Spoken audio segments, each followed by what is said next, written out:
सबसे पहले तो आप सभी बंधुओं के माध्यम से पूरे प्रदेश की जनता को कल अपना गणतंत्र दिवस है 26 जनवरी, उसकी अग्रिम बधाई देते हुए और अपनी बात शुरू करता हूं, क्योंकि कल मेरा कार्यक्रम ऑफिशियली यमुनानगर में है। 26 जनवरी का सभी स्थानों पर हमारे जो सरकार से जुड़े हुए लोग सब जाएंगे और इस बार पिछली बार की तरह जैसे 15 अगस्त को हमने ये कार्यक्रम 75 जगह पर सरकारी तौर पर किए थे, इस बार भी 75 जगह पर ही ये सब कार्यक्रम होंगे, जिसमें सभी sub divisional headquarter, district headquarters ये सब शामिल हो जाते हैं।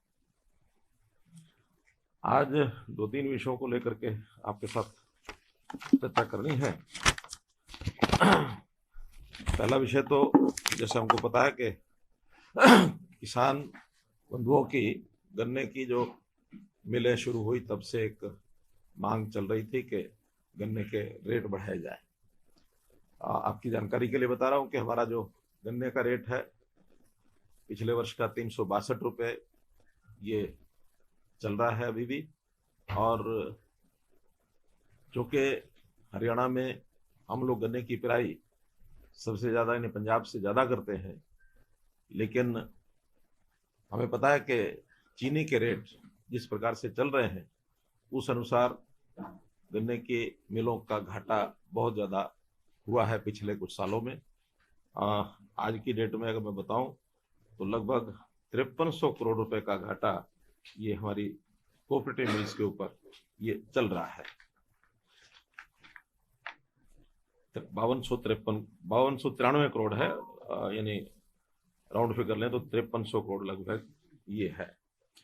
हमारी अपेक्षा थी कि इस बार चीनी के रेट 3700 के आसपास टच करेंगे, लेकिन चीनी के रेट बढ़े नहीं हैं और अभी भी 3450 के लगभग चीनी के रेट चल रहे हैं।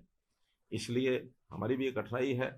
हम चाहते हैं कि किसान, हमारा प्रदेश हो के किसानों का प्रदेश है तो किसानों को लाभ ज़्यादा ज़्यादा मिलना चाहिए। देश की सरकार भी ये चीज़ हमेशा सोचती रहती है। इस बार केंद्र सरकार ने भी जो एक नोटिफाई किया है एफआरपी, तो 305 रुपये एफआरपी ये घोषित किया है। ये सारे देश के लिए लागू होता है। जहाँ कहीं सरकारें देती हैं तो वो अपने पास से ही उसको कंपनसेट करती हैं, ज़्यादा देती है। और ये जो सरकारी रेट है ये भी हरियाणा, पंजाब, उत्तर प्रदेश, उत्तराखंड इन 4 प्रदेशों में होता है। बाकी सब जगह जो कोऑपरेटिव मिल्स हैं अथवा प्राइवेट मिल्स हैं वो मिल के हिसाब से अपना अपना रेट वो घोषित करते हैं। अब किसान की जो कि मांग उठी है तो हमने भी विचार किया कि हम कितना ज़्यादा उसमें और कंपनसेट कर सकते हैं।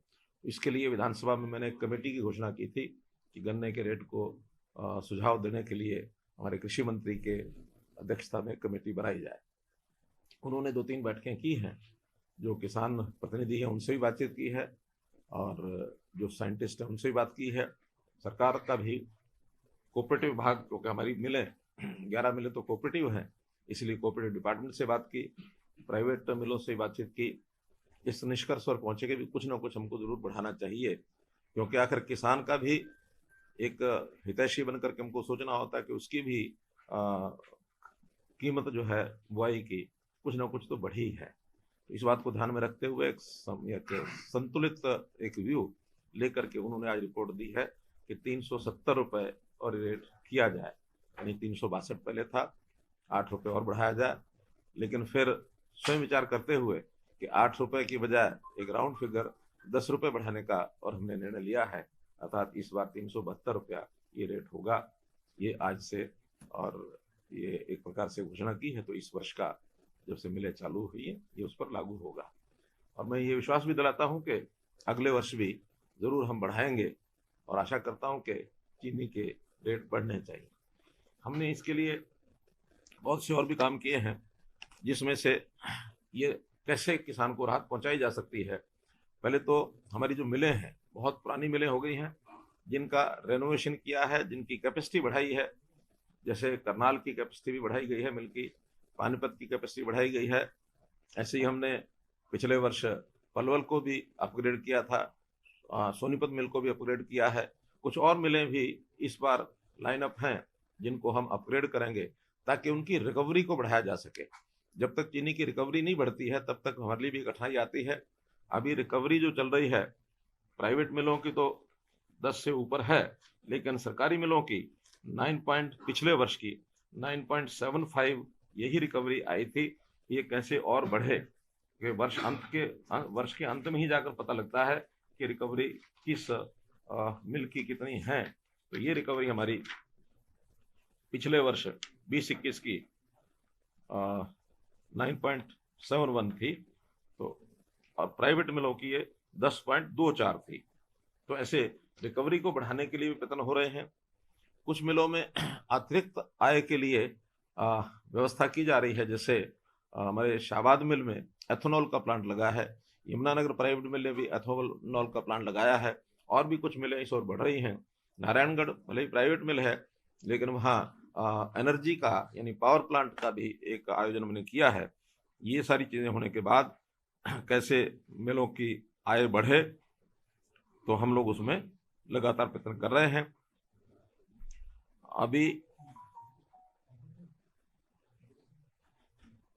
अभी जो इस समय जो स्थिति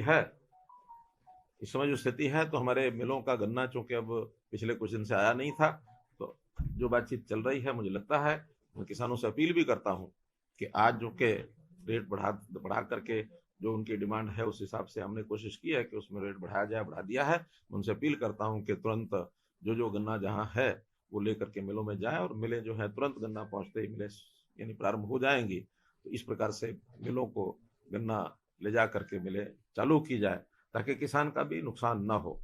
जितने दिन किसान गन्ना नहीं लेकर के आएगा तो नुकसान किसानों का लगातार, क्योंकि फसल है तो फसल का समय पर ही कटान उठान ये सब होना चाहिए, तो ये तुरंत उनका नुकसान ना हो। इसलिए मैं अपील करता हूं कि आज से ही गन्ना ले जाना शुरू करें ताकि कल से विधिवत सभी मिलें चालू हो सकें। किसान हमारा एक भाई है, किसान हमारा अन्नदाता है। किसान का ध्यान हमको हमेशा करते हैं। जैसे अभी हमने देखा कि सर्दी बहुत अधिक हुई है, तो सर्दी अधिक होने के कारण से जो फसल सरसों की खास करके उसका नुकसान हुआ है। तो ये भी हमने तय किया है कि 5 तारीख से जो रेगुलर गिरदावरी है, क्योंकि रेगुलर गिरदावरी होने के बाद तो स्पेशल गिरदावरी होती है, लेकिन जब तक रेगुलर गिरदावरी नहीं होती तो स्पेशल का कोई अर्थ नहीं होता। रेगुलर गिरदावरी होगी, जहां जहां फसल का नुकसान सरसों का जितना हुआ होगा उनका मुआवजा समय पर ये दिया जाएगा, ऐसा भी मैं भरोसा दिलाता हूँ। एक सूचना और मैंने आपको देनी है, वो भी हमारे खास करके खेती से जुड़े ही जो लोग होते हैं वो हमारा पटवारी वर्ग है।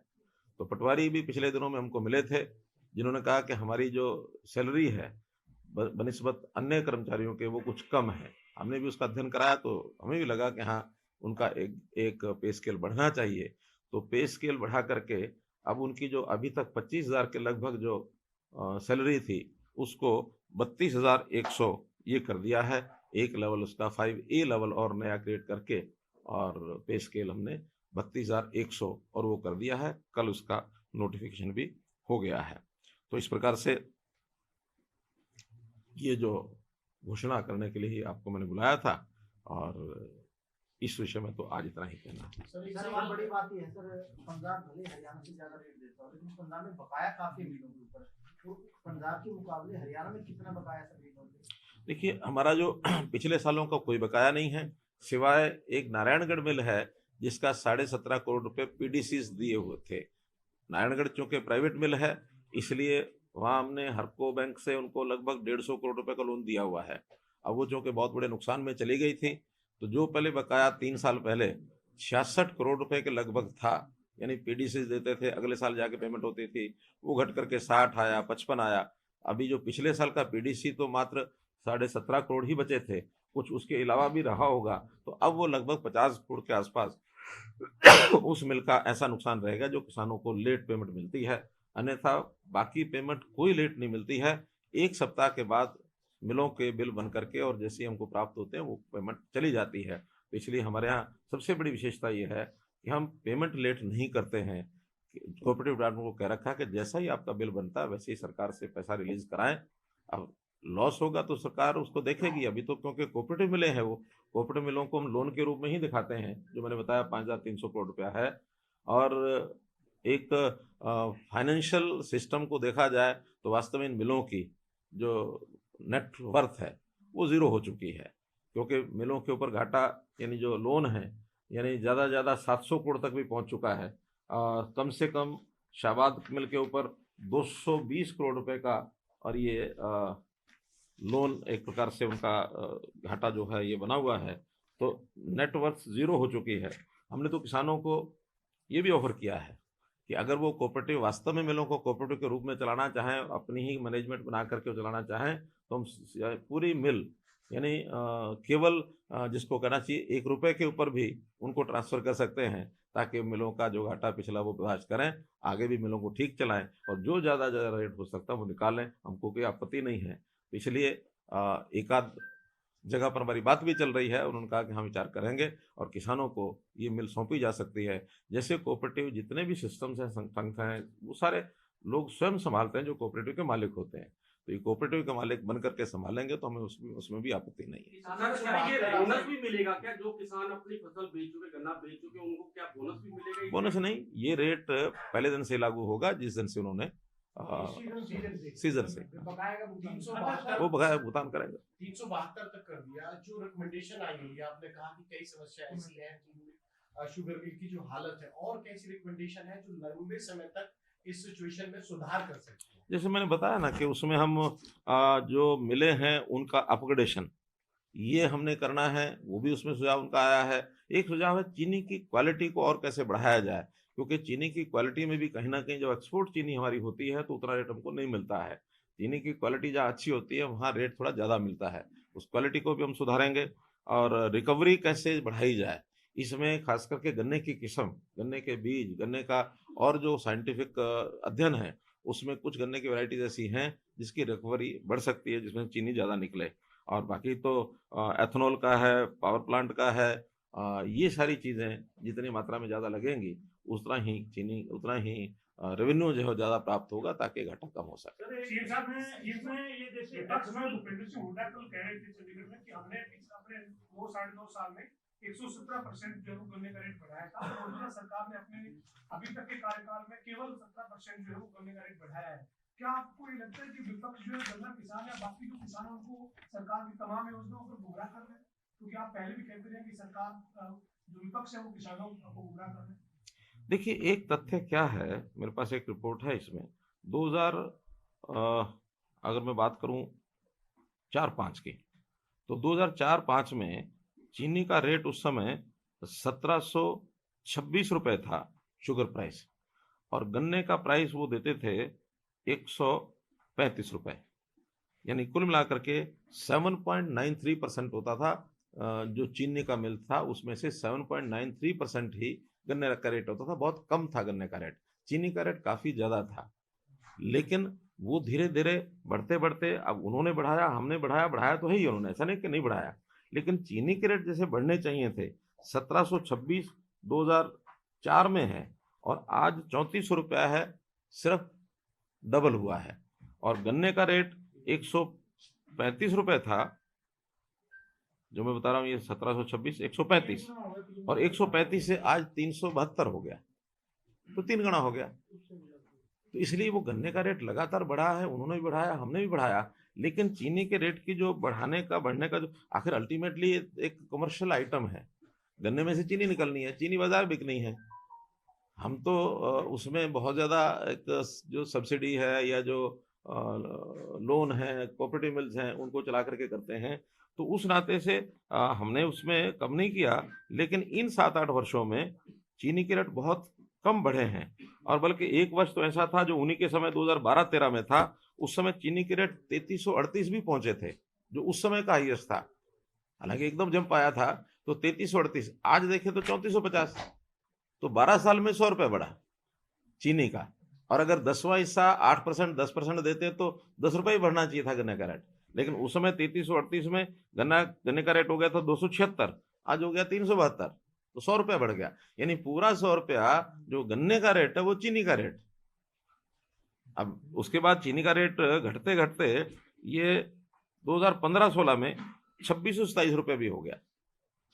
अल्टीमेटली रेट बाजार के ऊपर होते हैं, तो बाजारी सिस्टम में से ये सब चीजें निकलती हैं। मुझे पता कि इस बार हमको अपेक्षा थी कि 3600-3700 तक जाना चाहिए, लेकिन आज भी 3450 है। और फिर हमारी अपेक्षा है कि अगले साल हम थोड़ा सा कुछ और, क्योंकि ये वर्ल्ड वाइड रेट होता है, कोई खाली हरियाणा का नहीं है, इसमें देश में बाकी चीनी मिले भी है, बाकी सब जगह भी एक्सपोर्ट भी निर्भर करता है। तो उस नाते से चीनी के रेट का आज केंद्र सरकार का गन्ने का रेट जो उन्होंने घोषित किया है FRP 300, मैंने बताया 305 रुपए। अब जो मिले, जहां रिकवरी अच्छी है, बाकी जगह तो 305 दे सकते हैं, और उसमें भी कंडीशन यही है कि 10.25 रिकवरी होनी चाहिए 305 रुपए में। अगर 10.25 से रिकवरी ज्यादा हो तब तो उस पर रेट बढ़ाया जा सकता है, लेकिन अगर उससे कम है तो उनका तो प्रपोजल ये है कि उसको कम भी करना चाहिए। हमारे जो आज की रिकवरी है केंद्र के हिसाब से ये 297 रुपया रेट पड़ता है। 297 का आज हम 362 से 372 कर रहे हैं। अब चूंकि हम हरियाणा में हम इतना कर सकते हैं इसलिए कर रहे हैं, अन्यथा कमर्शियली ये चीजें, और किसान भी इस बात को समझता है, ऐसा नहीं है। हाँ, कुछ यूनियंस ऐसी होती हैं जिनको लगता है कि भाई नहीं, हर बार किसान की बात बोलनी है, कुछ बढ़ना चाहिए, उनका अपना काम है, बोलेंगे, लेकिन इसको राजनीतिक इशू ना बनाया जाए। न तो हमारी विपक्षी पार्टियां बनाएं इसको, और न ही हमारे कुछ एक ऐसे यूनियन के लीडर भी ऐसे खड़े हो गए हैं जो सीधी सीधी राजनीति करते हैं, वो राजनीतिक पदाधिकारी भी बन चुके हैं। तो इस प्रकार से जोर से बोलने से बात नहीं बनती। हाँ, किसानों के हम हमदर्द हैं, किसानों के हितैषी हैं, और आज भी पंजाब को अगर छोड़ दे तो उत्तराखंड का भी रेट आज 355 रुपया है, और उत्तर प्रदेश का 350 रुपया है, जिसको आज हम 372 कर रहे हैं। तो सारे देश में आज भी हम आगे हैं। पंजाब का अपना उनका एक प्रकार है सोचने का, क्या सोचा होगा, हो सकता है उन्होंने सोचा हो कि चीनी का रेट 3700-3800 हो जाएगा, और आज उनकी पेमेंट बकाया क्यों है? क्योंकि वो भी कोऑपरेटिव मिलें चलाते हैं, तो कोऑपरेटिव मिल को उनको भी लोन देना पड़ेगा, वो लोन देंगे तभी पेमेंट होगी। लोन देने की स्थिति उनकी है नहीं, हमारी स्थिति है, इसलिए, लेकिन फिर भी लोन तो लोन है। ये जो एथेनॉल वगैरह के प्लांट्स लगाए हैं, एक तो ये बताएं कि इसमें वायबिलिटी, शुगर मिल्स क्योंकि हरियाणा में घाटे में है। दूसरा ये है शुगर, जैसे हम रिटेल में लेने जाए हैं तो 44-45 या 50 रुपए से कम नहीं मिलती है। हैफेड क्योंकि आपके प्रोडक्ट्स को सेल करता है, चाहे बाजरा के बिस्किट हो, आटा है, चावल भी काफी अच्छे हैं। क्या पंजाब में भी जैसे सोना का एक ब्रांड है, वो ब्रांडिंग करके बेचते हैं, हैफेड भी बेचता है, क्या हैफेड के जरिए रिटेलिंग को ज्यादा बढ़ाया नहीं जा सकता? एतबार भी है लोगों का, विश्वसनीयता हैफेड की बहुत ज्यादा है रिटेलिंग में। अब मुझे पता नहीं कि हैफेड चीनी किस रेट बेचता है, किस रेट नहीं है, लेकिन आपका सुझाव अच्छा है कि हम हैफेड के माध्यम से चीनी थोड़ा सस्ती रेट में, क्योंकि उनके जो एडमिनिस्ट्रेटिव चार्जेस हैं, पैकिंग है, ये वो सब आएगा ही, तो इसलिए होलसेल प्लस उनके जो एक्सपेंसेस लगा करके, एडमिनिस्ट्रेटिव चार्जेस लगा करके, और बाजार के रेट से तो कम हो ही सकता है। तो हम कोशिश करेंगे कि उनको कहें कि वो अपना बाजार के अंदर नेटवर्क, क्योंकि एक नेटवर्क भी सीमित नेटवर्क है, हैफेड का कोई नेटवर्क इतना ज़्यादा नहीं है कि वो हर शहर हर गांव तक चीनी पहुंचा सकें, लेकिन जितना जहां तक नेटवर्क है, हर स्टोर जो है वो उनका नहीं है, वो एग्रो, हाँ जा सकते हैं, हाँ जाते हैं। ठीक है, ये कोशिश करेंगे ताकि लोगों को चीनी जो है वो सस्ती मिले। हालांकि सरकारी तौर पर तो 1 किलो चीनी उनको कम रेट में ही मिलती है, शायद फ्री है या कुछ रेट पर मिलता है। 1 किलो चीनी गरीब व्यक्तियों को मिलती है, वो सरकारी डिपो में मिलती है, लेकिन एक खुले बाजार में भी सस्ते रेट पर मिले हैफेड का हम ये एक प्रकार का प्रयत्न कर सकते हैं। मुख्यमंत्री जी, जिस तरीके से गन्ने के दामों को जो है बढ़ाया गया है, इसी तरीके से क्या ई टेंडरिंग को लेकर जिस तरीके से प्रदेश के अंदर जो है वो लगातार सरपंच जनप्रतिनिधि है वो लगातार जो है वो हड़ताल कर अपनाए, उसको लेकर क्या कुछ कोई रिलैक्सेशन जो है वो आने वाले समय में दी जा सकती है, क्या कुछ? देखिए, ये जो ई टेंडरिंग तो हमने बहुत पहले कर दी थी, 1 साल पहले हो गई थी। उस समय ये ठीक है कि पंचायतें उस समय नहीं थी, सारे काम स्मूथ चल रहे थे। पंचायतें आने के बाद उन्होंने कहा कि हाँ, ई टेंडरिंग्स में ये जो ई टेंडरिंग से उनका विरोध नहीं है, उनका तो कहना ये है कि हमें इससे कोटेशन के आधार के ऊपर इसकी लिमिट और बढ़ाई जाए। हम चाहते हैं पारदर्शी सिस्टम बने, पारदर्शी ई टेंडरिंग से ही होता है, और उसमें कहीं कोई कठिनाई आती नहीं है। जो उनकी शिकायतें और थी कि इसमें देर लगती है, उसके लिए हमने टाइम टेबल बदल दिया। जो 21 दिन का था, जो छोटे टेंडर हैं 25 लाख तक 7 दिन में होंगे, 1 करोड़ तक 15 दिन में होंगे, 1 करोड़ से ऊपर के जो है वो 21 दिन में रहेंगे। और जितने ज़्यादा कंट्रैक्टर हैं उनको भी बहुत ज़्यादा उनके ऊपर शर्तें ना लगा करके उनको हमने रजिस्टर करना शुरू किया है। लगभग 700 के लगभग इस समय तक कंट्रैक्टर ने रजिस्ट्रेशन पूरा करा लिया है। हमारी अपेक्षा तो ये है कि हर जिले में 100 कंट्रैक्टर छोटे हो सकते हैं, और वो छोटे टेक्निकल बहुत ज़्यादा उनकी वो भी नहीं उन्होंने रखी है कंडीशंस, लेकिन जो लोग नए आएंगे छोटे काम नए कर सकते हैं, तो छोटे काम करते करते जैसे उनकी टेक्निकल क्वालिफिकेशन पूरी हो जाएगी तो उसके बाद बड़े काम ही वो करेंगे। और कहीं भी अब प्रदेश सरकार के पास कोई फाइल उनकी अब नहीं आएगी, पहले ये आती थी और यहाँ काम बहुत समय तक रुकते थे, तो वो काम जल्दी हो जाए ये उनकी मुख्य डिमांड वो हमने पूरी कर दी है। एक प्रोसीजर SOP जारी कर दिया है और उसकी जानकारी लोगों को मिल गई है और वहाँ स्थानीय तौर पर बहुत पंचायतों ने अपने प्रस्ताव पारित करने शुरू कर दिए हैं। हाँ, चंद अभी भी सरपंच ऐसे हैं जिनको लगता है कि इसका शायद बढ़ जाए तो उनको अच्छा लगे, लेकिन उसमें से आपको भी पता है कि उनके बढ़ाने का क्यों वो सोचते होंगे। अल्टीमेटली तो सरकार का काम है, सरकार के सिस्टम से चलना चाहिए, फिर भी मेरे हाथ से पैसा जाए इसके पीछे कुछ हिडन एजेंडा होता है वो तो हम पूरा नहीं करने देंगे। सर, इसमें रामकरण काला हो, गोलन हो, कुछ विधायक भी इसमें सरपंचों की सपोर्ट में आ चुके हैं। उनकी जो रैलियां हैं या कहीं जिस तरह से धरने लग रहे हैं वहां जाकर बैठ रहे हैं और वो भी सरकार से इस तरह की बात कर रहे हैं। 2 विधायकों का नाम लिया सरकार नहीं, मैंने बताया ना कि बहुत से लोग सरपंचों को साथ अपना तालमेल रखना चाहते हैं, राजनीति में रखना भी चाहिए, दिक्कत नहीं है। तो जो भाषा सरपंच को बोलेगा तो हमारे विधायक कुछ लोग ऐसे होते हैं जो उसमें भूल जाते हैं, लेकिन हमारी विधायकों के मीटिंग में बैठक हुई थी, हमने बता दिया था स्पष्ट। और जैसे ही अब काम शुरू हो जाएंगे, क्योंकि हमने पेमेंट रिलीज कर दी है, 1100 करोड़ रुपया उनका रिलीज किया है और उसका भी 31 मार्च तक उन्होंने खर्च करना है। अगर 31 मार्च तक खर्च नहीं करते हैं तो वो एक प्रकार से लैप्स हो जाएगा। तो गांव के लोगों का भी एक प्रेशर उनके ऊपर रहेगा कि इसका काम कराना चाहिए। हम तो एक ही कहते हैं इसमें आने वाली कठिनाई को दूर करेंगे, कठिनाई कोई भी है उसको हम दूर करेंगे। ये सर आज आपने गन्ने के दाम बढ़ाए, जो प्रोटेस्ट पे बैठे हैं किसान, इन्होंने कल की भी बोल दी, क्या लगता है आपको संतुष्ट होंगे? क्योंकि 450 रुपए प्रति क्विंटल होना चाहिए। देखिए डिमांड तो वो कहते हैं मांगने में क्या है, तोप का लाइसेंस मांगो किसी को मिलता है क्या? ठीक है ना। तो ये मांगने का विषय अलग होता है, लेकिन ठीक है, हमारी सहानुभूति है और वो भी किसानों के हित में काम करते हैं, कोई किसी के घर का फायदा उसमें नहीं होना होता। लेकिन अब उनको भी समझ में आती है, ये सब मानते हैं कि हाँ मिले घाटे में है, सब मानते हैं, लेकिन फिर भी क्योंकि हम किसान प्रतिनिधि हैं इसलिए हमारा बढ़ाना चाहिए, तो हमने उतना जितना बढ़ सकता है उतना बढ़ा दिया। सर, आंदोलन जो जिस तरह के खड़े होने की कोशिश हो रही है, इसकी कोई और भी वजह है? गन्ने को बात की जाए, टेंडरिंग को बात की जाए, हर मुद्दे पे बड़ा शोर मच रहा है प्रदेश में। देखिए ये आप पहली बार मच रहा है ऐसा नहीं है, ये 5 वर्ष डेमोक्रेसी में जो होते हैं उसका पीरियड बटा हुआ होता है, 3 वर्ष और फिर बाद में 2 वर्ष, ठीक है ना।